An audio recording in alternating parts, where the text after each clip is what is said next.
Hello students, स्वागत है आप सभी का आज के सेशन में। कैसे हैं सभी लोग? चलिए इस हफ्ते की शुरुआत करते हैं एक इम्पॉर्टेंट न्यूज़ के साथ में। तो बच्चे, हमें पहली न्यूज़ जो पढ़नी है वो अपॉइंटमेंट से रिलेटेड है। ठीक है, वाइस एडमिरल संजय वात्स्यायन को भारतीय नौसेना के 47वें उप नौसेना प्रमुख VCNS का पदभार ग्रहण इन्होंने किया है। ठीक है, इन्होंने बच्चे कृष्णा स्वामीनाथन का स्थान लिया है। तो आपको इनका नाम याद रखना है। जो इंडियन नेवी है, इंडियन नेवी के ये उप नौसेना प्रमुख बने हैं। इनका नाम हमें याद रखना है, वाइस एडमिरल संजय वात्स्यायन।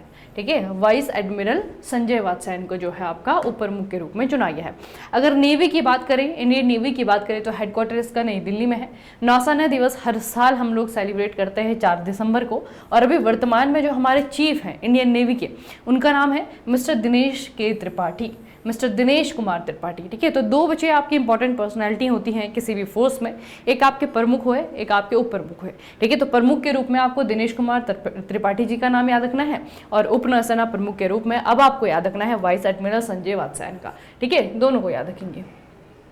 अगली न्यूज आपकी स्पोर्ट्स से रिलेटेड आई है, और एक चैंपियनशिप आपका एथेंस यानी कि ग्रीस में कंडक्ट करवाया गया है। इस चैंपियनशिप का नाम है अंडर 17 विश्व कुश्ती चैंपियनशिप। इसमें भारत ने बच्चे चैंपियनशिप जीत ली है।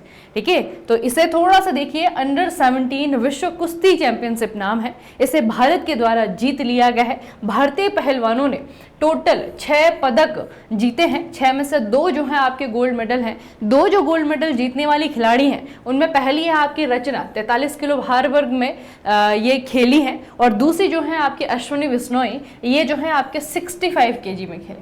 ठीक है, तो इस तरीके से बच्चे आपको याद रखना है कि ये जो आपका विश्व कुश्ती चैंपियनशिप है, यहाँ पे भारतीय महिलाओं ने टोटल जो है आपके 6 मेडल जीते। 6 में से सबसे इंपॉर्टेंट आपके 2 जो गोल्ड मेडल हैं उनके प्लेयर याद रखेंगे। ठीक है, और यहाँ पे जो है आपका चैंपियंस ट्रॉफी भारतीय टीम ने जीत ली है। दूसरे नंबर पर अगर हम देखेंगे अमेरिका रहा, तीसरे नंबर पे आपका जापान रहा। ठीक है, भारत को टोटल 151 जो है नंबर मिले थे।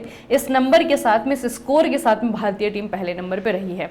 याद रखेंगे, यह है अंडर 17 विश्व कुश्ती चैंपियनशिप। 2 तरीके के प्रश्न बन सकते हैं। भारत किसने जीता? भारत ने जीता। कहां पर हुआ? एथेंस ग्रीस में हुआ।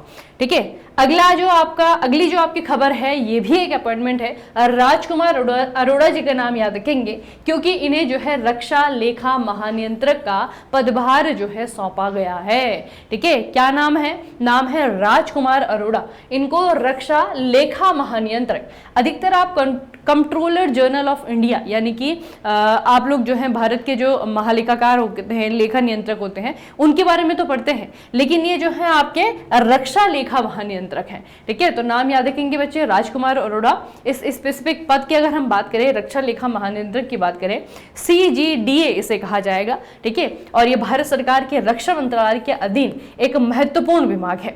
इसका मुख्य काम क्या है? भारतीय सशस्त्र बल जैसे कि सेना, नौसेना, वायुसेना, इनके साथ साथ अन्य रक्षा संगठनों के सभी वित्तीय मामलों को संभालना है। ठीक है, तो जितनी भी हमारी ये फोर्सेस है, अब इसमें आपकी 3 मेन फोर्सेस आ जाती हैं, उसके अलावा जो है आपकी पैरामिलिट्री फोर्सेस आ जाती हैं। तो ये जितनी भी फोर्सेस हैं, इन सभी के खर्चे, ठीक है, कहाँ कहाँ पे जो है कैसे कैसे जो है आपका इनका खर्चा है, कितनी इनकी नीड्स है, इन सबको मैनेज करने के लिए जो है आपका ये डिपार्टमेंट बनाया गया है। और यहाँ पे जो इनके चीफ हैं, अब जो ये आपका डिपार्टमेंट है, इसके जो चीफ बनाए गए हैं CGDA के रूप में जिन्हें चुना गया है, उनका नाम है मिस्टर राजकुमार अरोड़ा। ठीक है, याद रखना चाहिए। अब देखिए, ये न्यूज आज की जो है आपका न्यूज ऑफ द डे है, बल्कि कहेंगे न्यूज ऑफ द ईयर, क्योंकि ये 1 साल में एक ही बार दिया जाता है। ठीक है, तो इस साल यानी कि 2025 के लिए बच्चे आपका 71वें नंबर के नेशनल फिल्म अवार्ड जो है इनकी घोषणा हो चुकी है। इनके बारे में थोड़ा सा ये मैं आपको बता दूं कि जब भी आपके ये अवार्ड दिए जाते हैं, नेशनल अवार्ड दिए जाते हैं, तो सिर्फ ये नहीं सोचना है कि हिंदी फिल्मों को दिए जाते हैं।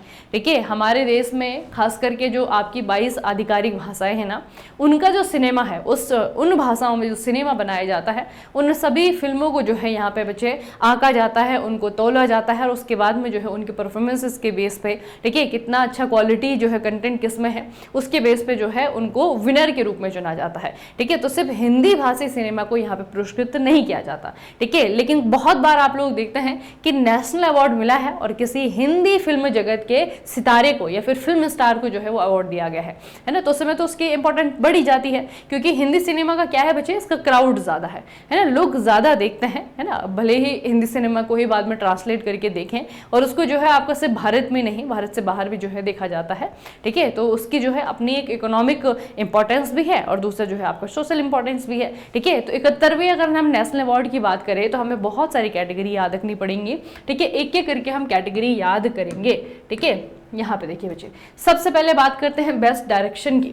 कौन सी फिल्म में सबसे अच्छा डायरेक्शन का काम किया है डायरेक्टर ने? ये मूवी का नाम है द केयरलेस स्टोरी और जिन्होंने डायरेक्शन किया है उनका नाम है सुदीप्तो सेन, ठीक है। सुदीप्तो सेन को याद रखेंगे बच्चे, इनको जो है मिला है। और स्वर्ण कमल, इनका क्या होता है ना, यहाँ पे जब आप अवार्ड विनर्स को देखते हैं तो इनको जो लोटस दिया जाता है वो जो है आपका अलग अलग कैटेगरी का होता है, ठीक है। तो जो डायरेक्शन में आपका पुरस्कार मिला है ना, इसमें जो आपका अवार्ड का टाइप है वो है आपका स्वर्ण कमल, ठीक है। स्वर्ण कमल इन्होंने जीता है और इनको जो है लगभग 3 लाख रुपए दिए गए हैं, ठीक है। उसके बाद बच्चे आप लोग अगर देखें, उसके बाद जो आपका अगला अवार्ड है ये है best actor in leading role, ठीक है। एक्टर, अभिनेता, तो अभिनेता का जो पुरस्कार है ये 2 हीरोज के द्वारा, 2 अभिनेताओं के द्वारा जो है आपका शेयर किया जाएगा। पहले जो है आपके शाहरुख खान है, इनको मिला है जवान फिल्म के लिए, और दूसरी जो है आपके विक्रांत मैसी है, इनको मिला है 12th फेल के लिए, ठीक है। तो दोनों ही अभी तक, दोनों ही नहीं, अभी तक जो तीनों फिल्म आप लोग देख रहे हैं तीनों जो है आपकी हिंदी फिल्म जगत की है, ठीक है। केयरलेस स्टोरी, आपके जवान, 12th फेल, हिंदी मूवीज है सारी की सारी, और शाहरुख खान और विक्रांत मैसी को जो है आपका ये एक पुरस्कार जो है शेयर करने के लिए दिया गया है। इनको जो अवार्ड मिला है ये रजत कमल है, ठीक है। उसके बाद में बच्चे बेस्ट फीचर फिल्म की बात करते तो बेस्ट फीचर फिल्म जो है आपका 12th फेल, इसको जो है आपका मिला है, ठीक है। उसके अलावा जो है आपका बेस्ट एक्ट्रेस की बात करें, अभिनेत्री की बात करें तो मिसेस चैटर्जी वर्सेस नॉर्वे, इस मूवी के लिए रानी मुखर्जी को दिया गया है। वैसे तो अनाउंस ये काफी पहले हो चुके हैं, एक बार पहले मैं आपको बता चुकी हूँ, ठीक है, लेकिन अभी जो है इनको पुरस्कृत किया गया है ना, तो इनको थोड़ा सा याद रखेंगे कि कौन कौन है। उसके बाद बच्चे आपकी best feature film promoting national social and environmental values, ठीक है, मतलब कि ऐसे फिल्म जिसने कि हमारे सामाजिक या फिर राष्ट्रीय या फिर पर्यावरणीय जो वैल्यूज हैं, जो मूल्य हैं, उनको जो है प्रमोट करने का काम किया है। तो उसमें आप लोग पाएंगे श्याम बहादुर, श्याम बहादुर ये भी एक हिंदी मूवी है, ठीक है। उसके बाद में बच्चे आपकी बेस्ट फिल्म इन एवीजी है, यानी कि animation, visual effect, gaming and comic, ठीक है। इस कैटेगरी की अगर हम बात करें तो हनुमान, ठीक है, हनुमान बच्चे आपकी तेलुगु मूवी है और इसको जो है आपका इसमें इस कैटेगरी में जो है बेस्ट फिल्म का अवार्ड दिया गया है, ठीक है। तो ये थोड़ा सा आप लोग याद रखेंगे कि कौन कौन से आपके।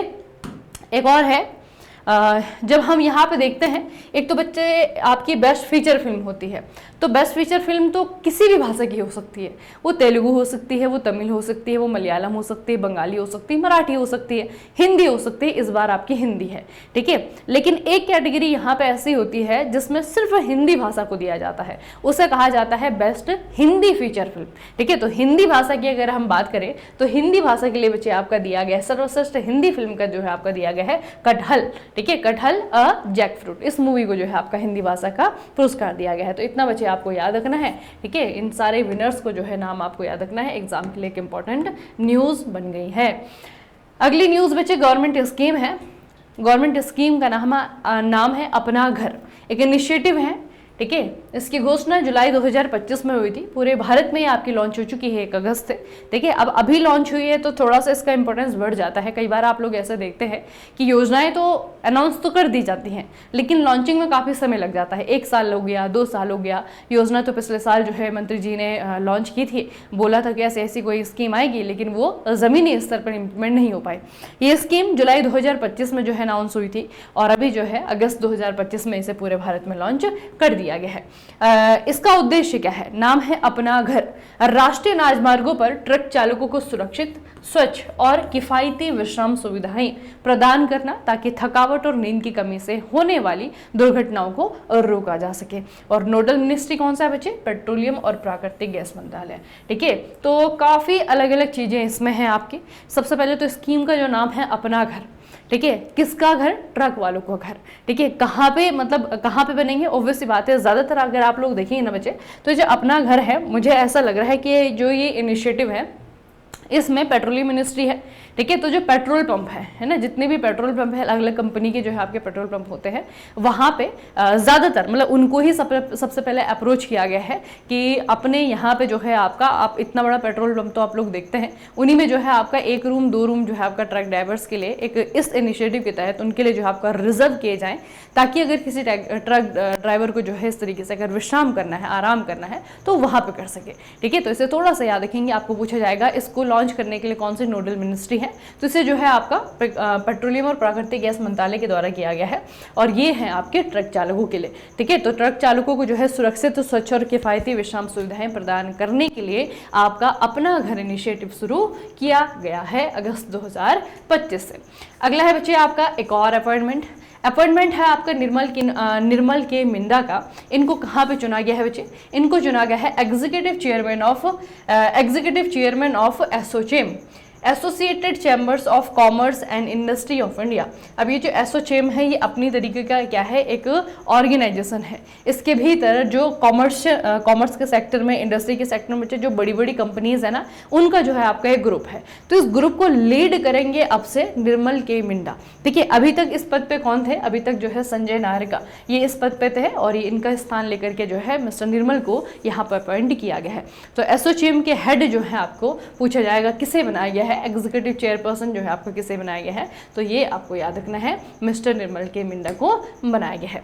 अगली जो न्यूज़ है, कुछ सिमिलर से न्यूज़ हम पिछले 2 हफ्तों से लगातार पढ़ रहे हैं, है ना। उसके पीछे एक रीज़न है, हमारे देश के जम्मू कश्मीर वाले क्षेत्र में आपका जो एक बहुत ही खूबसूरत टूरिस्ट प्लेस था, नाम आपको याद होगा, पहलगाम नाम है। तो पहलगाम में बच्चे का आतंकी हमला हुआ था। उस हमले के बाद जो है जम्मू कश्मीर में जितनी भी सिक्योरिटी फोर्सेस पॉसिबल हो सकते हैं ना, वो यहाँ पे आपको अलग अलग जगह अपॉइंट देखने को मिलेगी, उनकी तैनाती यहाँ पे देखने को मिलेगी। और उसके बाद जो है हमने एक एक करके इतने सारे ऑपरेशंस देख लिए, उन ऑपरेशन को जो है अलग अलग एरियाज में, है ना, क्योंकि जम्मू कश्मीर को अगर आप लोग देखेंगे तो जियोग्राफिकली थोड़ा सा वो टफ तो है ना, क्योंकि उसका जो टेरेन है पहाड़ी इलाका है, ठीक है। पहाड़ में भी आप लोग देखेंगे ऊंची ऊंची चोटियां हैं, कहीं तो बर्फ से ढकी हुई चोटियां हैं, कभी भी बर्फ नहीं पिघलती है, ठीक है। ऊपर से कुछ एरिया है वो बिल्कुल जो है एलओसी से लगा हुआ है, वहाँ पे थोड़ा सा इस तरीके के ऑपरेशन को कंडक्ट करना और ज़्यादा मुश्किल हो जाता है, ठीक है। तो ये जो ऑपरेशन है लगातार अलग अलग, ऐसा नहीं कि एक ही आर्मी जो है, मतलब इंडियन आर्मी के अलग अलग जो कोर हैं वो जो है अलग अलग प्रकार के जो है ऑपरेशन चला रही हैं जम्मू कश्मीर के अलग अलग सेक्टर्स में, ठीक है। कहीं पे जो छुपे हुए आतंकवादी हैं उनको जो है ढूंढ करके मारा जा रहा है, कहीं पे ऐसा आतंकवादी जो कि पॉसिबिलिटी जो पुंछ वाला सेक्टर है वहां से जो है आपका भारत में घुस रहे हैं, है ना। तो अलग अलग प्रकार के जो है ऑपरेशन यहाँ पे चलाए जा रहे हैं। एक ऑपरेशन और आपको याद रखना है, इसका नाम है बच्चे ऑपरेशन अखल। इससे पहले ऑपरेशन महादेव हमने पढ़ा था, है ना। तो ऑपरेशन अखल बेसिकली ये आपको चलाया गया जम्मू कश्मीर के दक्षिणी कुलगाम जिले में, ठीक है, और संचालित किया गया। यह अभियान 1 से लेकर के 2 अगस्त 2025 के दौरान जारी था, और इसमें कहा गया है कि 1 से 2 आतंकवादी यहाँ पे मारे गए हैं, ठीक है। तो अलग अलग जो है आपके सेक्टर में अलग अलग जो इंडियन आर्मी की जो कोर्स हैं उनके द्वारा इस तरीके के ऑपरेशन चलाए जा रहे हैं। जहाँ जहाँ भी जो ऑपरेशन हमारा आ रहा है तो बच्चे देखिए स्थान का नाम अगर पूछा जाएगा तो जम्मू कश्मीर ही आपको याद रखना है, लेकिन हाँ इनके जो अलग अलग नाम है ना वो थोड़ा सा ख्याल करिएगा, ठीक है, उसे याद रखना है हमें। अगला बच्चे महिला कबड्डी विश्व कप 2025, ये स्टार्ट होएगा अभी 3 से लेकर के 10 अगस्त तक जो है आपका ये चलेगा, और ये आयोजन इस बार कहाँ पे किया जा रहा है, ये आपका हैदराबाद का गाचिबावली इंडोर स्टेडियम है। गाचिबावली इंडोर स्टेडियम कहाँ पे? हैदराबाद में है। हैदराबाद कहाँ पे है? तेलंगाना में है, ठीक है। तो यहाँ पे बच्चे 3 से लेकर के 10 अगस्त तक ये आयोजन किया जा रहा है महिला कबड्डी विश्व कप 2025 का, और ये रीशेड्यूल हुआ है। इससे पहले बच्चे इसे जून में होना था, ठीक है, जून में इसे होना था कहाँ पे? बिहार में राजगीर में इसे होना था, लेकिन वहाँ पे ये नहीं हो पाया, कुछ ना कुछ पॉलिटिकल रीजन थे, तो उसके बाद में जो है इसे आपका शिफ्ट किया गया है, रीशेड्यूल किया गया है। तो अभी जो है आपका ये हैदराबाद में स्टार्ट हो चुका है, ठीक है। अब इस वर्ल्ड कप की अगर हम बात करें तो कबड्डी का वर्ल्ड कप जो है बहुत पुरानी प्रथा नहीं है, बहुत पुराने चैंपियनशिप नहीं है, ठीक है। ये जो है आपका ये दूसरी बार हो रहा है, ठीक है। तो महिलाओं का जो कबड्डी वर्ल्ड कप है ये आपका दूसरी बार हो रहा है। जो पहला वाला हुआ था ना आपका, बहुत पहले हुआ था कबड्डी वर्ल्ड कप, ये हुआ था आपका पटना इंडिया में 2012 में, ठीक है। The tournament was was organize by the government of Bihar and the amateur kabaddi federation of India. ठीक है, तो इन दोनों के द्वारा जो है सो 2012 में पहली बार किया गया था। और अब बच्चे काफ़ी साल हो चुके हैं, लगभग जो है आपका 10-11 साल बाद जो है इसका दोबारा से आयोजन किया गया है, second women's kabaddi world cup. ठीक है, तो ये आपको याद रखना है कि इस बार पहले तो इसे बिहार में होना था, वहाँ पे नहीं हुआ, अब जो है अगस्त के महीने में इसका आयोजन किया जा रहा है हैदराबाद में। ठीक है, तो याद रखना है इसका।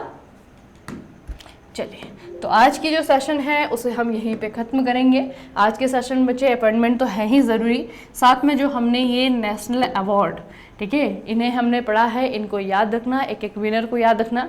होती तो इसमें बहुत सारी कैटेगरी हैं, पीआईबी की अगर आप ऑफिशियल रिलीज़ देखेंगे ना तो बहुत लंबी वो रिलीज़ है, उसमें बहुत सारी कैटेगरी में बहुत सारे विनर्स हैं, है ना। लेकिन कुछ कुछ चुनिंदा होते हैं जो कि बार बार एग्जाम में रिपीट होते हैं, उनको जो मैंने आपको बताया है तो इनको याद रखिएगा। ठीक है, ये अपने आप में लग सकते हैं कि ज़्यादा है, लेकिन ज़्यादा नहीं है बच्चे, सबसे इंपॉर्टेंट है और इनको आपको याद रखने की कोशिश करनी है। ठीक है, चलिए फिर आज का सेशन हम यहीं पर समाप्त करेंगे, मिलेंगे फिर कल के सेशन में। तब तक के लिए पढ़ते रहिए, बढ़ते रहिए, अपना खूब सारा ख्याल रखिएगा। आप सभी का बहुत बहुत धन्यवाद।